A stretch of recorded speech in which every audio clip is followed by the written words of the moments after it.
नमस्कार, आप देख रहे हैं मौसम तक चैनल। मैं हूं देवेंद्र त्रिपाठी। संपूर्ण भारत में 4 फरवरी को कैसा रहेगा मौसम का हाल, आइए जानते हैं नेशनल वेदर बुलेटिन में। शुरुआत करते हैं मौसमी सिस्टमों की स्थिति के साथ। उत्तर भारत में मैदानी इलाकों पर राजस्थान के ऊपर जो सर्कुलेशन डेवलप हुआ था वो इंटेंसिफाई होकर लो प्रेशर बन गया और इसी वजह से आज उत्तर भारत के तमाम मैदानी इलाकों में हवाओं की रफ्तार 20-25 किलोमीटर तक चल रही थी और गस्टिंग स्पीड 30 किलोमीटर प्रति घंटा तक पहुंच रही थी। और ये स्थितियां उत्तर प्रदेश के पूर्वी इलाकों तक देखने को मिल रही थी।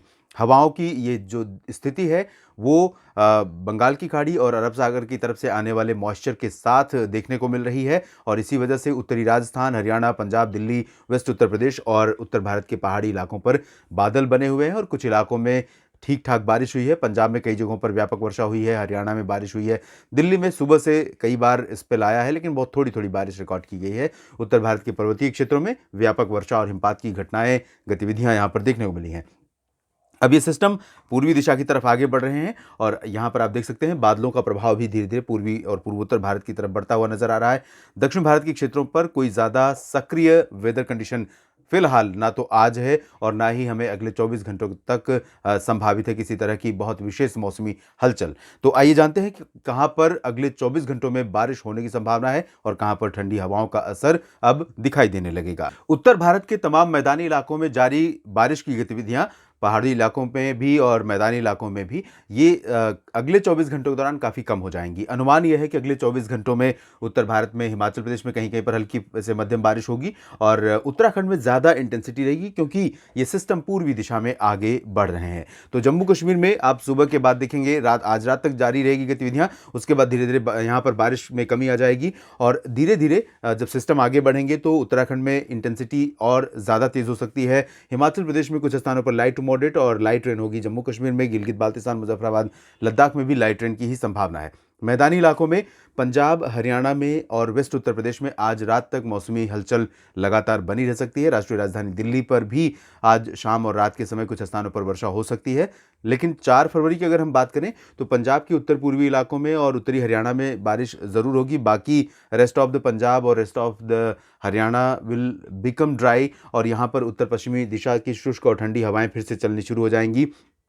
तो पश्चिमी पंजाब यानी अमृतसर से लेकर लुधियाना तक और बरनाला, मोगा, फजिल्का, फरीदकोट, तरन तारन, इन सभी भागों में हवाएं ठंडी चलने लगेंगी और हिसार, सिरसा से लेकर रेवाड़ी, महेंद्रगढ़, पलवल और चरखी दादरी, झज्जर समेत दिल्ली तक ठंडी हवाओं का असर दिखाई देने लगेगा। राजस्थान में भी समूचे क्षेत्रों में ठंडी हवाएं पहुंचेंगी, मध्य प्रदेश पर भी पहुंचेंगी।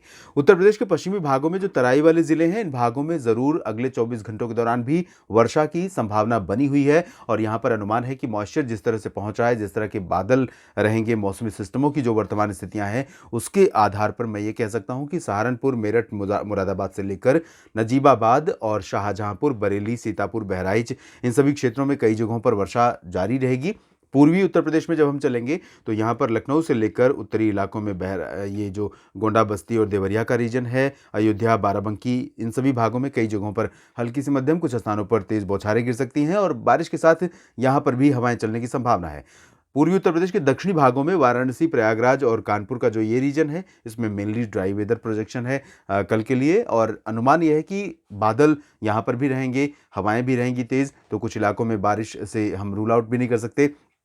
बिहार के क्षेत्रों में कई जगहों पर व्यापक वर्षा होने की संभावना है। यहाँ पर बिहार के पूर्वी इलाकों में भारी वर्षा हो सकती है जबकि पश्चिमी क्षेत्रों में गया, पटना और दरभंगा समेत सिवान, गोपालगंज, चंपारण का जो रीजन है इन भागों में कई जगहों पर हल्की से मध्यम बौछारें गिरने की संभावना है। झारखंड और पश्चिम बंगाल के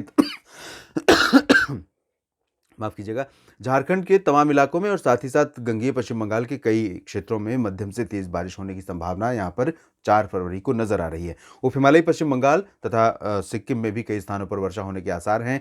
पूर्वोत्तर में अरुणाचल प्रदेश में कई जगहों पर व्यापक वर्षा होगी। कई दिनों के बाद पूर्वोत्तर भारत और पूर्वी भारत में इतनी ज़्यादा बारिश की संभावनाएं यहाँ पर नजर आ रही हैं। असम, मेघालय, नागालैंड, मणिपुर, मिजोरम, त्रिपुरा समेत rest of the north eastern states will also remain cloudy और यहाँ पर भी कुछ स्थानों पर वर्षा होने की संभावना है।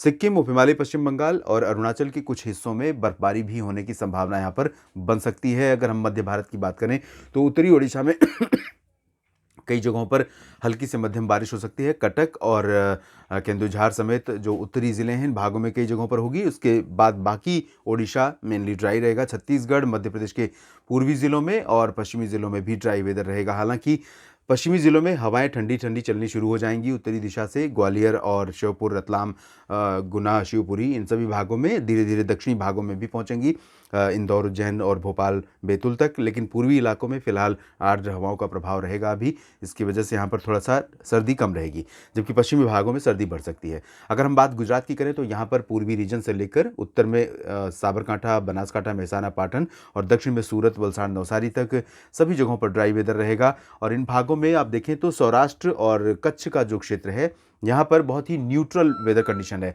अभी फिलहाल ना तो यहाँ बारिश की संभावना है, ना ही तेज सर्दी की संभावना है। उत्तरी दिशा की ठंडी हवाएं जो चल रही हैं उन हवाओं का असर अभी 24 घंटों तक फिलहाल गुजरात पर नहीं पहुंचेगा। उसके बाद यहाँ पहुंच सकता है और तापमान एक बार फिर से यहाँ पर नीचे जा सकते हैं। बात अगर महाराष्ट्र की करें तो कोंकण, गोवा से लेकर मध्य महाराष्ट्र और मराठवाड़ा तथा विदर्भ के रीजन में भी सभी जगहों पर ड्राई वेदर रहेगा। नागपुर, गढ़चिरौली, अकोला, वर्धा, यवतमाल से लेकर नांदेड़ समेत नासिक, जलगांव, नंदुरबार, धुले, पुणे, सांगली, सतारा, कोल्हापुर, इधर हम सिंधुदुर्ग की बात करें, रत्नागिरी, अलीबाग और मुंबई, ठाणे, कल्याण, दहानू, इन सभी भागों में शुष्क मौसम रहेगा। अभी सर्द हवाओं का असर यहाँ पर भी फिलहाल नहीं पहुँचेगा। बहुत ही न्यूट्रल वेदर कंडीशन यहाँ पर रहेगी। गोवा में भी इसी तरह की मौसमी स्थितियाँ रहेंगी। साथ ही साथ हम बात करें अगर उत्तरी आंतरिक कर्नाटक के शहरों की और दक्षिणी आंतरिक कर्नाटक के शहरों की, तो यहाँ पर भी मौसम में कोई विशेष तब्दीली फिलहाल होती हुई नजर नहीं आ रही है, क्योंकि यहाँ पर ना तो बंगाल की खाड़ी पर कोई एक्टिव वेदर कंडीशन है और ना ही अरब सागर में। तो यहाँ पर पूरा का पूरा रीजन ड्राई रहेगा। कोस्टल कर्नाटक और केरल में भी ड्राई वेदर रहेगा। तमिलनाडु, रायलसीमा, उत्तरी तटीय आंध्र प्रदेश, तेलंगाना यानी हैदराबाद, खम्मम और रामागुंडम समेत तेलंगाना के सभी शहरों में शुष्क मौसम संभावित है। लक्षद्वीप में भी मौसम शुष्क रहेगा। अंडमान व निकोबार द्वीप समूह के कुछ इलाकों पर बादल आ सकते हैं और थोड़ी बहुत दक्षिणी इलाकों में थोड़ी बहुत बारिश हो सकती है। बाकी जगहों पर मेनली ड्राई वेदर रहेगा। देश भर के मौसम पूर्वानुमान के इस बुलेटिन में अभी इतना ही। धन्यवाद।